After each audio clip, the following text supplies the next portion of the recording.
Assalamualaikum warahmatullahi wabarakatuh. Balik lagi nih di acara Tanya Dokter.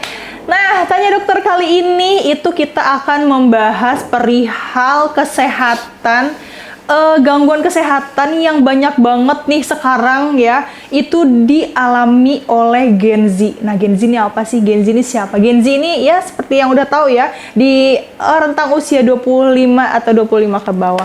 Salah satu masalah penyakit yang banyak banget sekarang bisa dibilang banyak banget Gen Z ini merasakan ini adalah salah satunya itu GERD, asam lambung.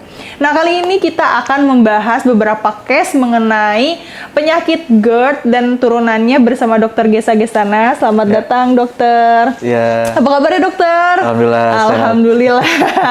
Ya, kita ketemu lagi nih sama dokter. Sebelumnya juga kita kalau yang nonton juga sama Dr. Gesa lagi ya gitu.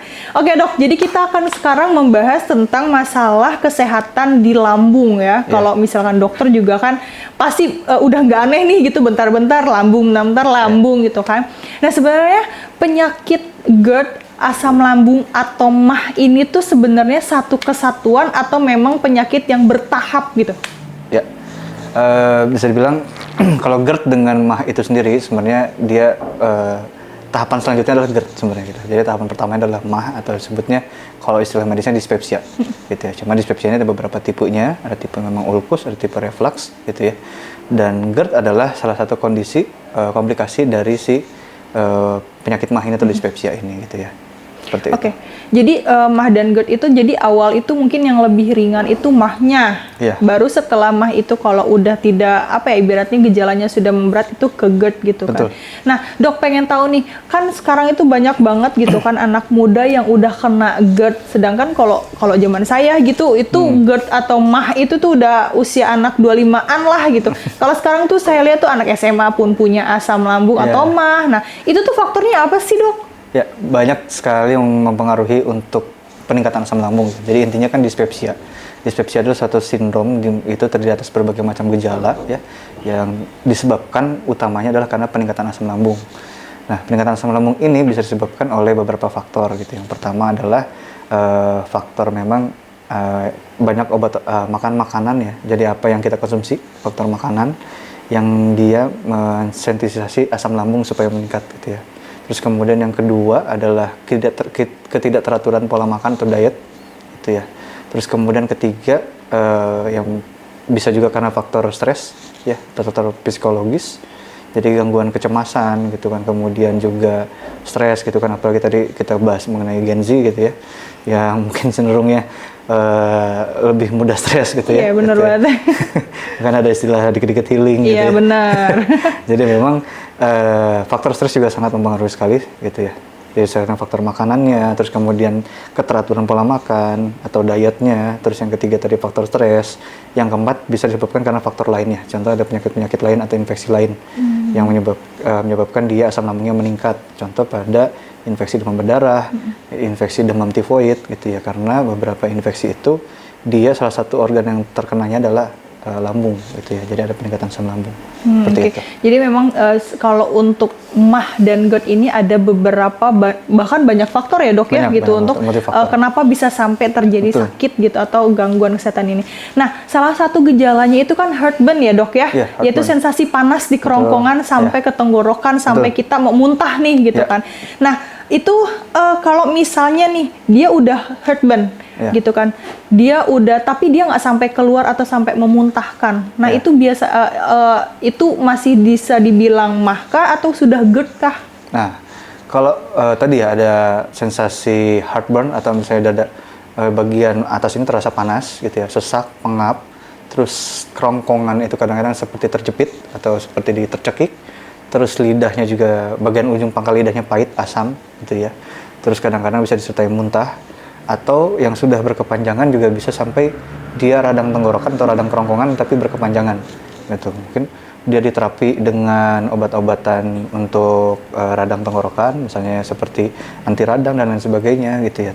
Tapi tidak kunjung sembuh ya, ternyata dia penyebabnya adalah karena asam lambung gitu, atau refluksnya asam lambung naik ke atas itu sebutnya GERD sebenarnya. Jadi GERD itu adalah gastroesophageal reflux disease gitu. Jadi kondisi di mana asam lambung itu naik ke atas disebabkan karena jadi ada di sini ada bagian di kita ya, di bagian esofagus itu si esofagusnya itu ada bagian yang dia sudah klepnya sudah terbuka atau dia sudah tidak bisa tertutup secara otomatis lagi gitu ya. Gitu. Jadi sehingga si namanya asam lambung ini dia naik ke atas atau mengalami namanya regurgitasi gitu ya, naik ke atas. Dan kalau misalnya nyampe ke sini dia akan menyebabkan sensasi panas, sesak, pengap. Kalau ke sini rasa tercekik. Kalau ke pangkal lidah ya dia si asam lambung itu ada sensasi pangkal lidah itu pahit atau asam. Asam lambung naik, GERD bikin ribet. Ini saatnya coba yang alami. Vita GERD, madu yang diperkaya bahan herbal pilihan bantu cegah asam lambung naik. Bye-bye asam lambung. Cegah GERD dan jaga imunitas tubuhmu dengan Vita GERD. Jadi memang sebenarnya asam lambung itu kalau menaik ke atas itu mungkin karena kandungan asamnya tinggi kali ya dok ya, makanya menyebabkan sensasi panas. Betul. Nah kalau misalkan gejalanya itu mual, tapi dia nggak heartburn kayak gitu, dan dipaksa muntah biar agak plong, nah itu sebenarnya usaha yang benar atau enggak sih gitu? Enggak sih sebenarnya, tidak tepat. Kalau memang mual ya udah nggak apa-apa, mual aja gitu, tidak usah dipaksakan untuk sampai muntah gitu ya, kecuali memang kondisi-kondisi tertentu misalnya kayak tersedak sih nggak apa-apa gitu ya. Tapi kalau misalnya mual ya udah mual aja, berarti memang dia belum sampai ke muntah gitu ya. Jadi muntah itu kan tahapan selanjutnya dari mual gitu. Mual atau muntah ya muncul karena apa? Karena tadi peningkatan asam lambung.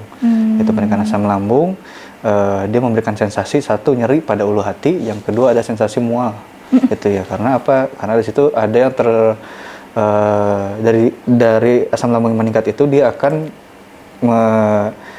mensensitisasi ada namanya sistem pagal dalam tubuh kita. Sistem pagal itu adalah salah satu sistem dalam tubuh kita, di saraf kita, yang menyebabkan ada rasa sensasi mual.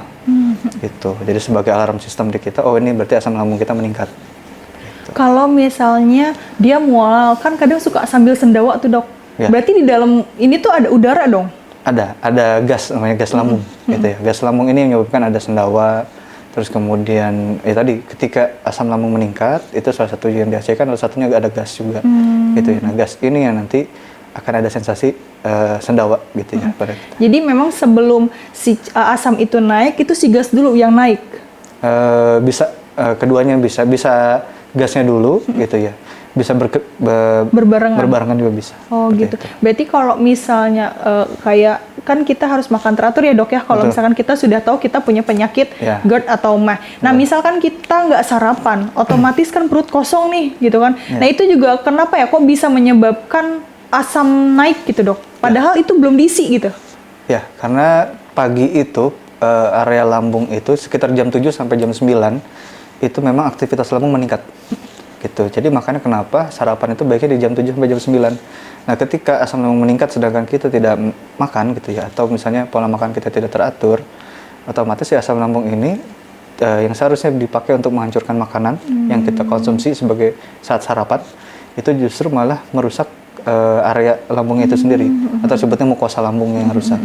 Gitu. Dan itu yang menimbulkan ada rasa nyeri, terus tadi ada mual gitu ya, nyeri pada ulu hati, mual, atau bahkan bisa sampai muntah. Gitu. Makanya kalau misalkan yang punya MAH itu nggak dibolehin untuk kayak minum kopi di pagi hari, mungkin karena fungsi si lambung itu pagi itu yang menghancurkan makanan gitu ya dok, atau gimana? Jadi pagi itu terutama di sekitar jam 7 sampai jam 9 itu memang aktivitas lambung kita lebih meningkat.